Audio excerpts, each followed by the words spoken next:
Welcome to the Why Did I Get Cancer podcast. I'm Deborah Herlax-Enos, a small-town girl turned TV nutritionist and healthy living expert. I design health programs for the average guy or gal, including those average guys named Metallica. On September 1st, 2020, I was diagnosed with breast cancer. I asked every oncologist the same question, why did I get cancer? But none of my doctors had good answers for me. I wanted answers, and that's why I started this podcast. I want to help you to lower your cancer risk and provide self-care tips for those in the battle. I'm getting answers, and I want to share them with you. Okay, so today I'm starting something new, which will be things I wish I would have known 25 years ago, but here's what I'm doing about it now. And it makes me reflect on, of course, my cancer journey, and a question one of my listeners asked me a couple of weeks ago. And she's actually has been one of my podcast guests, and she's a breast cancer physician. And she asked me, now that you're on the other side of cancer, is there anything that you would have done differently? So many things I would have done differently. First of all, I think with the type of cancer that I was diagnosed with, it was a very, very low grade, and it was not aggressive. So I think that I wouldn't have moved so quickly. Now, of course, when you hear the C word, you just want that out of your body as quickly as you can possibly get it out of your body. But I think I would have pushed the pause button and just spent a little bit more time gathering more information, getting some additional opinions, and really seeking what God wanted me to do here. Now, I'm really glad cancer's out of my body. So I'm not saying I would have completely done things differently, but throughout this podcast in the last year and a half, I've interviewed some just super smart oncologists and outliers and alternative health experts. And one thing I've really learned is that the body wants to be well. And we need to do whatever it takes to put our body into a position where it can heal. The body is really smart. And again, if we give it the tools, it can be better and it can be healthier. And in looking upon my life in the last 25, 30 years, yes, I'm a certified nutritionist. Yes, I'm a health coach, and I've got a degree in exercise physiology and health science, but was I nailing it? No, there were a lot of things that I would do differently in my health life, and honestly, in my thought life too. Very type A personality. I am really busy like all of you, but I have to say that I think I found my identity in being busy. And the more I did, the better I felt about myself. So I was busy, busy, busy. Somebody might say, how are you doing? Oh, I'm really busy. Let's talk next week. And I didn't take time for myself, and I didn't take time for people. And what I've learned this last year and a half post-cancer is that I spent more time doing than being. So when I think about doing, that's my long list every day, and I'm crossing things off of it, and that makes me feel really proud of myself. But to being with people, being with the moment, being with the sunrise is pushing the pause button, taking a few deep breaths, and really just appreciating where you are in that moment. The people I'm with, the barista that's making me a cup of coffee, smelling a flower as I'm walking out to get my mail. So slowing down doesn't mean I'm a less accomplished person, but it does mean, for me, it means that I'm a healthier person. So when I look back on things that I wish I would have known 20 to 25 years ago, I would have really, and this is in no specific order, but I would have emphasized sleep. I've never been a great sleeper. Toss and turn. Sometimes it would take me hours to get to sleep. And what I typically used to do is I'd get into bed and then I'd replay the whole day. Oh, I wish I would have done that. Oh, I wish I would have crossed that off my list. Oh, I wish I would have said that to this person. And now, instead of getting into bed and replaying my day, what I do is I replay what I'm grateful for. So I'll put my hand on my stomach. I'm breathing in and out. I'm feeling my stomach move within every inhale and exhale. And then I move into gratitude. I'm grateful I saw the sunrise. I am grateful that I can hear street noise. Not maybe at the time, but I'm grateful for hearing. I'm grateful for sight. I'm grateful that I can do a flight of stairs without getting out of breath. So it could be small, it could be big, it could be a parking place. But what I find is that as I'm replaying what I'm grateful for during the day, I fall asleep. I fall asleep within 10 or 15 minutes, which is a huge change from the couple of hours of, churning and burning that I used to do. I mentioned breath, and that's something else that I'm really focusing on.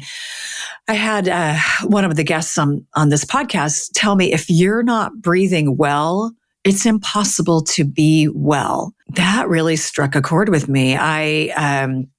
As y'all know, I grew up on a farm. We grew nuts. I was allergic to most of the things that were outside.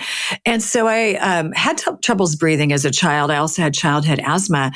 And so a lot of times when I think about breathing, it's kind of more of that rescue breath where you're moving your shoulders and, maybe you're panting a little bit. But true breathing, put your hand on your stomach right below your rib cage, and that stomach should move in and out with every inhale and exhale. That's when you're really breathing deeply and allowing your body an opportunity to relax and kind of chill out. When your blood is carrying more oxygen, you're thinking better. You are in more of a rest and renew and relax state versus that running from the saber-toothed tiger state. So you don't have to do anything formal. Even if you just get into bed, hand on the stomach, breathe for 5 minutes, that is better probably than the day before. So I would focus more on breathing. This one might be surprising to you, but I wouldn't eat in such a rush. As that busy person who again, my identity came from being busy, I wouldn't take time to eat. I would stand and eat. I would graze out of my refrigerator or out of my pantry, but I never just made a meal, or I rarely would make a meal, make it pretty on my plate, and then go sit down and look outside a window as I was eating. I would be shoveling it in. And if I wasn't standing, I'd be sitting in front of my computer. It is not going to wreck my work output if I take 15 minutes to look outside and hear the birds as I'm having lunch. So taking the time to eat, don't be rushing. Your digestion needs time to really produce the enzymes and produce the stomach acid to break everything down. When you're breaking your food down more efficiently and more effectively, you get more nutrition out of your food. And it really gives your body an opportunity to just rest and digest and heal. Makes a really big difference. One of the other things that I would do is I wouldn't overbook myself. This has taken some time, and I'm much better at it than I used to be after cancer. But I would make a list every Monday morning. Here's my accomplishments. Here's what I want to accomplish during the week. I'd have all different colors of sticky notes and pads of paper for all my various jobs that I wanted to get accomplished that week. There is absolutely nothing wrong with making lists. I still do it to this day. I've been doing it for 30 years. But are there some things that don't need to be added this week that would give you an opportunity to just push the pause button, take a break during the day, pause a little bit more, and maybe meet a girlfriend for lunch? Maybe laugh a little bit more during your day. And so while I still make my lists, they're not as long as they used to be. And actually what's on that list now is laugh, push the pause button, twice a day, take 5 minutes a day to practice my breathing. So now I actually add some self-care items onto my list, and I'm finding that is making a really big difference in, I would say, my frazzle factor, which is by 3 o'clock in the afternoon, am I just exhausted and frazzled and thinking, oh my gosh, how am I going to make it through the rest of the day? I'm so tired. Well, I'm not as tired anymore because I'm not focused on overdoing. I'm focused more on being. And when I focus more on being, I actually end up getting more accomplished. And it's not to the detriment of my health. And now when my workday is over, I actually feel pretty good. And I can go out and meet friends, or I can go do a walk in my neighborhood. And I'm not just, falling asleep at the dinner table. So these are probably, the things I most wish I would have known 20 years ago.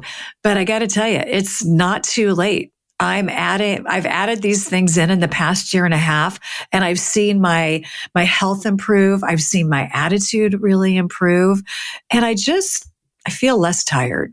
So if you're anything like me, you're probably thinking, oh my gosh, I'm so busy. How do I start? Where do I look in my daily schedule to maybe connect more with friends, or maybe just not be so tired in the evening? So here's my first starting place is first thing in the morning, I will really go into meditation and prayer, and I'll just ask God, what are the biggest priorities that you see that I need to be doing today? And I got to tell you, I always feel like there is an answer. But before I even do that, I will make my coffee. I go outside in my yard, and I just do a couple minutes of breathing, and I just really settle into this space of just being calmer and just looking at my day through calm eyes versus my old way of living, which was starting my day feeling like I was already behind. So if I can just really encourage you, start your day with peace and quiet. Don't go immediately to your cell phone or your laptop. Take time to just breathe, meditate for a couple of minutes. Again, put your hand on your stomach, really feel that stomach move, and then just slowly start to think about your day. What are those priorities that you really need to focus on? And what can wait until later in the week? Because there's always something that can wait till later in the week. What can't wait is you taking better care of yourself. That means maybe sitting down and having a real lunch. It's probably only going to be 10 or 15 minutes, but trying to do that not in front of your computer.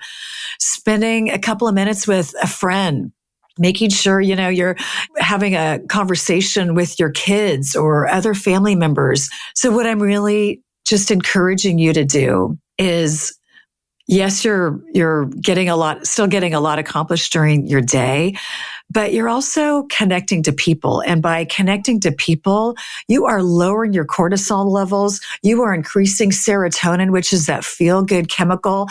Every time you have a positive conversation with somebody, recent studies have shown you are increasing the T cells, the fighter cells in your body, and you're really helping your body to create more serotonin, which is going to help you to stay calmer, end up making melatonin more into the evening, which is going to help you to sleep. It's never going to be a mistake to connect more with people during your day. I'm not saying you need to go out and have a lunch with somebody for 2 hours, but when you're ordering your coffee, can you take a minute and just say, hey, how's your day going today? I am telling you, you will walk away blessed, and the person that you spoke to and asked the question of, they will also walk away being blessed. It's never a mistake to take the time. So thank you so much for joining me today on my first podcast, where I'm just kind of telling you the things I wish I would have known 25 years ago, but I'm doing them now. It's never too late. See you soon. Okay, y'all, I am so picky about fish. I only eat wild fish. And yes, I'm that ridiculously obnoxious person in the restaurant where I interrogate the wait staff asking, what kind of fish is this? Where did it come from? But this is why I love ButcherBox wild salmon. Their wild salmon is caught in the wild in the Bristol Bay area of Alaska, which is really known for the best sockeye salmon on the planet. It's also sustainably harvested, which is really important to me. There's never anything added to it. And I love that ButcherBox has partnered with fishermen who really uphold strict fishing and handling practices to guarantee the taste and, again, the quality. I am not good at eating salmon. I'm good if somebody puts it in front of me, but I'm not so good at buying it and cooking it. And according to Dr. Mark Hyman, the Mediterranean diet can be super helpful in lowering cancer risk, and he recommends at least 2 days a week eating wild salmon. And this is where ButcherBox really helps me out. I get my box.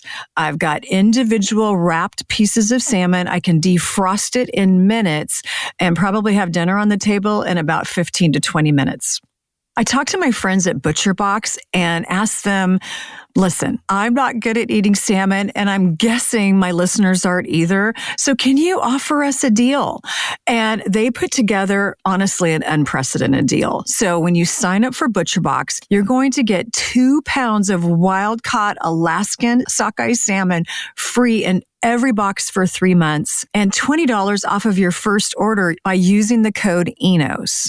Sign up today at butcherbox.com/ENOS and use the code ENOS. Boy, that's a lot of my last name to get 2 pounds of salmon for free in every box for 3 months plus $20 off of your first order. Thank you for joining me today on the Why Did I Get Cancer podcast. I've got my shopping guide for all of my cancer self-care items in the show notes, along with information about today's guest and our show sponsors.